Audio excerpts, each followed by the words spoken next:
जनाबे वाला किस्सा मुख्तसर ए कि 24 अगस्त को फील्ड मार्शल सैयद आसिम मुनीर वजीर दाखिला मोहसिन नकवी दे हमरा तेहरान पहुंचते उथे ईरानी क्यादत दे अहम तरीन हलकियां दे विच गलबात हुंदी है और ईरानी सदर मसूद पेज़ेश्कियान दे नाल मुलाकात हुंदी है। पार्लियामेंट दे स्पीकर मोहम्मद बाकर कालीबाफ दे नाल मुलाकात हुंदी है। ईरानी सिक्योरिटी एस्टैब्लिशमेंट दे अहम रुकन मोहसिन रज़ाई दे नाल मुलाकात हुंदी है और ईरानी वजीर दाखिला दे नाल भी बहुत अहम चीज़ां दे उत्ते गलबात होंदी है। ऑब्वियसली भारत का परेशान होना तो बंद है, यानी पाकिस्तान का जो नुमाइंदा वफद है वो तेहरान दे विच ईरान दे एक अहम जिन्होंने कहते हैं ना पावर सेंटर उस तक जा पहुंचे। पाकिस्तान इस वेले सिर्फ तमाशाई बन के नहीं बैठा होया कि अच्छा जंग लगी हुई है, अच्छा कोई मज़म्मती बयान दे दिए। पाकिस्तान बल्कि ईरान और अमरीका के दरमियान जारी शदीद कशीदगी दे विच एक सफारती किरदार अदा करने की कोशिश करता पिया। अमरीका भी पाकिस्तान नूं मुकम्मल तौर दे उत्ते चाह के भी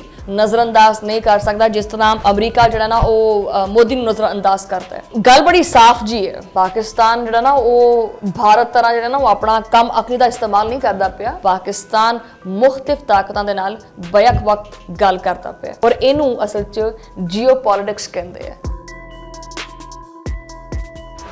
बिस्मिल्लाहिर्रहमानिर्रहीम, अस्सलाम वालेकुम। तुसीं देख रहे हैं 360 डिजिटल पंजाबी और मैं हाँ तुहाडी मेज़बान शमाइला न्याज। देखण वालिओ बहुत बहुत मेहरबानी, तुसी इस चैनल नूं देखते हैं, सुनते हैं और अपने हल्का बाप च शेयर भी करते हैं। मेरी गुजारिश है इस वीडियो के आगाज़ दे विच ही कि अजकल थोड़े सबसक्राइबर्स जिहड़े ना बंद नहीं पे वैसे हैं कि मतलब उंगलां पीड़ करदियां की हुंदा तुहानूं वैसे बिल आंदा है किसी दा सबसक्राइब करिया करो चैनल नूं और अपने आसे पासे भी वीडियो शेयर करिया करो। क्यों? क्योंकि ना अजकल ना मिर्चां ही बड़ियां लगदियां पईयां वैसे इंडिया नूं, पता नहीं क्यों यार। वो जिहड़ी तुहानूं दस्सिया ना कि तमूड़ी मिर्च हुंदी जिहड़ी मद्दी माड़ी जी लग भी जावे तो मिर्च लगदी है। मिर्च तां लगदी पई है भी गल सिर्फ इन्नी नहीं है कि पाकिस्तान दा फील्ड मार्शल जिहड़ा है सैयद आसिम मुनीर वो काहदे वास्ते आसे पासे जांदा फिरदा है, वो तेहरान क्यों गया, वजह की है। इस गल दे करके अजकल मिर्चां बहुत लगदियां पईयां। आज का व्लॉग शुरू करते हैं। गल सिर्फ इन्नी नहीं है कि भी पाकिस्तान के field marshal Syed Asim Munir Tehran गए और फिर तेहरान तो वापस भी आ गए, नहीं, गल इन्नी नहीं है। असल कहानी ये है कि फील्ड मार्शल सैयद आसिम मुनीर ऐसे वक्त में तेहरान पहुंचे ने जो पूरा खिता ईरान, अमरीका, सऊदी अरब, आबने हुरमस, मशरक़ वुस्ता ओदी बदलती हुई जड़ी ताकत है, जी सियासत है उहदे विच खड़ा है। और यही वजह है कि पाकिस्तान का ये दौरा भारत वास्ते बड़ा परेशान कुन है, बड़ा परेशान होया पिया कि यार पाकिस्तान जड़ा ना वो अमरीका नूं भी राजी कीती जांदा है, पाकिस्तान दे ईरान दे नाल भी ताल्लुकात बड़े अच्छे ने, ठीक है ना, यानी पाकिस्तान ईरान दे नाल दो तरफा ताल्लुकात है, मुलाकात जड़ा ना करन जांदा है। किते ये तो नहीं कि मामला कुछ हो रही है कि पाकिस्तान ये कहण वास्ते गया है कि जड़ा ये मक्का पैक्ट होया है ਇਹਦੇ ਵਿੱਚ दावत देन गया हुए पाकिस्तान ईरान ਨੂੰ। जनाबे वाला किस्सा मुख्तसर ए कि 24 अगस्त को फील्ड मार्शल सैयद आसिम मुनीर वजीर दाखिला मोहसिन नकवी दे हमरा तेहरान पहुंचते और उत्थे सिर्फ कोई एक अद्धी कोई छोटी मोटी मुलाकात नहीं हुंदी, बड़ी हाई प्रोफाइल मीटिंग हुंदी है। उत्थे ईरानी क्यादत दे अहम तरीन हलकियां दे विच गलबात हुंदी है और ईरानी सदर मसूद पेज़ेश्कियान दे नाल मुलाकात हुंदी है। पार्लियामेंट दे स्पीकर मोहम्मद बाकर कालीबाफ दे नाल मुलाकात हुंदी है। ईरानी सिक्योरिटी एस्टैब्लिशमेंट दे अहम रुकन मोहसिन रज़ाई दे नाल मुलाकात हुंदी है और ईरानी वजीर दाखिला दे नाल भी बहुत अहम चीज़ां दे उत्ते गलबात हुंदी है। तो लिहाजा ऑब्वियसली भारत का परेशान होना तो बंद है, यानी पाकिस्तान का जो नुमाइंदा वफद है वो तेहरान दे विच ईरान दे एक अहम जिन्होंने कहते हैं ना पावर सेंटर उस तक जा पहुंचे और वो जी मिर्चां वाली गल की है वो इस करके तो लगी हुई है। भारत नूं असल मिर्चां कित्थे लगियां ने, इस वास्ते नहीं कि पाकिस्तानी आर्मी चीफ ईरान गए है, बल्कि इस वास्ते कि पाकिस्तान इस वेले सिर्फ तमाशाई बन के नहीं बैठा होया कि अच्छा जंग लगी हुई है, अच्छा कोई मज़म्मती बयान दे दिए। पाकिस्तान बल्कि ईरान और अमरीका के दरमियान जारी शदीद कशीदगी दे विच एक सफारती किरदार अदा करने की कोशिश करता पिया और उसी चीज़ का यह खासा है कि field marshal Syed Asim Munir Tehran दे विच पहुंचे है और जो उन्होंने उत्थे इज्जत मिली है वो भारत ने भी देखी है। और सब तो वड्डी गल यह है कि सैयद आसिम मुनीर दे तेहरान जान तो पहले अमरीकी सदर डोनाल्ड ट्रंप और फील्ड मार्शल सैयद आसिम मुनीर दी आपस च गलबात भी सामने आई है। रॉयटर्स के मुताबिक ट्रंप ने ਪਾਕਿਸਤਾਨ ਨੂੰ ਆਖਿਆ ਹੈ ਕਿ ਉਹ ईरान ਦੇ ਉੱਤੇ ਜਿਹੜਾ ਨਾ ਉਹ ਜਾਵੇ, ਗੱਲਬਾਤ करे, ਜੋ ਤੁਹਾਡੇ ਤਾਲੁਕਾਤ ਨੇ ਉਹਨੂੰ ਮੱਦੇਨਜ਼ਰ ਰੱਖਦੇ ਹੋਏ ਤੁਸੀਂ ईरान ਨੂੰ ਆਖੋ ਕਿ ਪਲੀਜ਼ ਅਮਰੀਕਾ ਨਾਲ ਥੋੜਾ ਬਹੁਤ ਮੇਜ਼ ਦੇ ਉੱਤੇ ਆ, ਟੇਬਲ ਦੇ ਉੱਤੇ ਬਹਿ ਕੇ ਗੱਲਬਾਤ ਕਰ। ਸੋ ਪਾਕਿਸਤਾਨ ਇੱਕ ਸਫਾਰਤੀ ਜਿਹੜਾ ਨਾ ਉਹ ਮਹਾਜ਼ ਦੇ ਉੱਤੇ ਆਪਣੀ ਭਰਪੂਰ ਕੋਸ਼ਿਸ਼ ਕਰਦਾ ਪਿਆ ਕਿ ਖਿੱਤਾ ਜਿਹੜਾ ਨਾ ਉਹ ਅਮਨ ਵੱਲ ਜਾਵੇ। ਇੱਕ ਪਾਸੇ ਵਾਸ਼ਿੰਗਟਨ ईरान ਦੇ ਉੱਤੇ ਸਖਤ ਇਕਤਸਾਦੀ ਦਬਾਅ ਪਾਉਣ ਦੀ ਤਿਆਰੀ ਕਰਦਾ ਪਿਆ, ਦੂਜੇ ਪਾਸੇ ईरान अमरीका के रवैये के उत्ते भी शदीद एतराज़ करता पिया।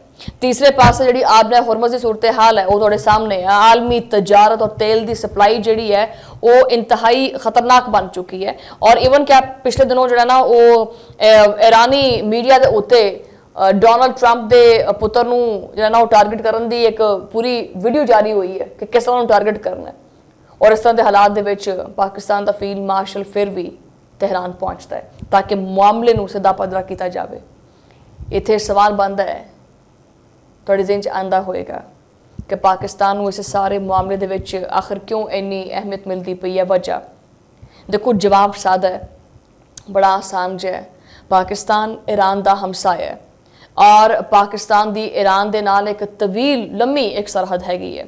पाकिस्तान के सऊदी अरब के नाल भी काफ़ी करीबी तालुकात ने, तुर्की के नाल भी सारा एक दफाई ताउन जिहड़ा ना वो वधदा पिया। सो ये जिहड़ियां गल्लां ने पाकिस्तान के इमेज नूं मजीद उजागर करदियां।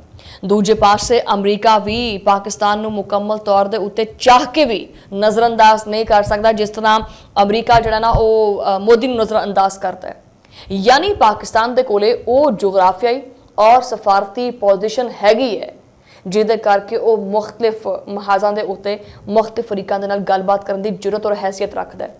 यही वजह है कि फील्ड मार्शल सिद आसिम मुनीर दा ये दौरा तेहरान जिहड़ा है ना वो इन्हां दियां नासां दे विच रड़की जा रहा है कि ये क्या हो गया है।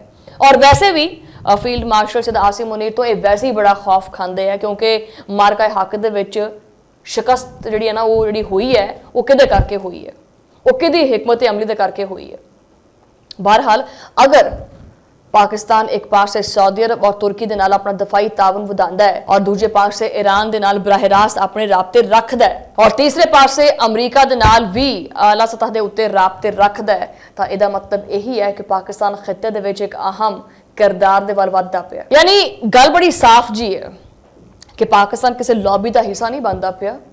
पाकिस्तान जिहड़ा ना वो भारत तरह जिहड़ा ना वो अपना कम अकली का इस्तेमाल नहीं करता पिया।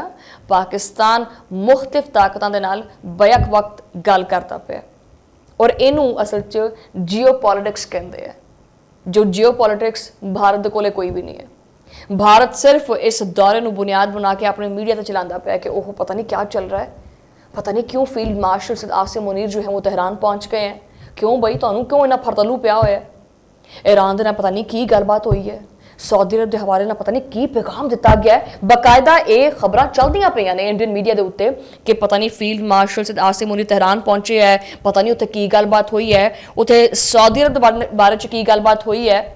क्योंकि पाकिस्तान ईरान के नाल जिस वक्त राबते करता पिया है वो हालातों वाक़या तुहानूं पता है कि आम नहीं हैगे, क्योंकि ईरान जिहड़ा है ना वो कलीजी जिहड़ा ना ममालिक दे विच जिहड़े अमरीका के अड्डे ने उन्होंने भी टारगेट करता पिया। भारत परेशान है कि सानू पाकिस्तान की समझ नहीं आती पई कि पाकिस्तान ने अमरीका नूं भी राजी किया होया है, पाकिस्तान जिहड़ा ना सऊदी अरब नाल भी राजी है, पाकिस्तान टर्की नाल भी है, पाकिस्तान चाइना नाल भी है, पाकिस्तान की किसी नाल दुश्मनी नहीं हैगी। यही वजह है कि भारत मुसलसल तनहाई का शिकार होंदा पिया है और पाकिस्तान सफारती महाज के उत्ते तरक्की करता पिया। बहरहाल मैं बाकायदा एक विलॉग अगला जो ना ये करांगी कि फील्ड मार्शल सिद आसिम मुनीर तो बेसिकली इन्ना डर और खौफ क्यों। आजकल बहुत सारे जोड़े इंडियन चैनल्स ने, यूट्यूब चैनल्स ने वो फील्ड मार्शल सिद आसिम मुनीर की तस्वीर ला के बाकायदा पूरी डिबेट करते पे है, क्यों इन्ना डर है, वजह की है। ईरानी सदारती दफ्तर ने भी आख्या कि फील्ड मार्शल सिद आसिम मुनीर का दौरा इंतहाई नतीजा खेज रहा है और ये अहम सफारती नताइज भी छेती आउणगे और पाकिस्तान दे नाल ईरान दे तालुकात ये तारीख दे सब तो बेहतरीन जिहड़ा ना वो तालुकात दे विचों तालुकात ने और यही वो बयानात ने जिन्हां दे करके इंडिया बहुत परेशान है, मज़ीद परेशान होएगा। बहरहाल अज दा व्लॉग इत्थे खत्म करदे हां, अगले व्लॉग च मुलाकात हुंदी है, उदों लई अल्लाह निगहबान।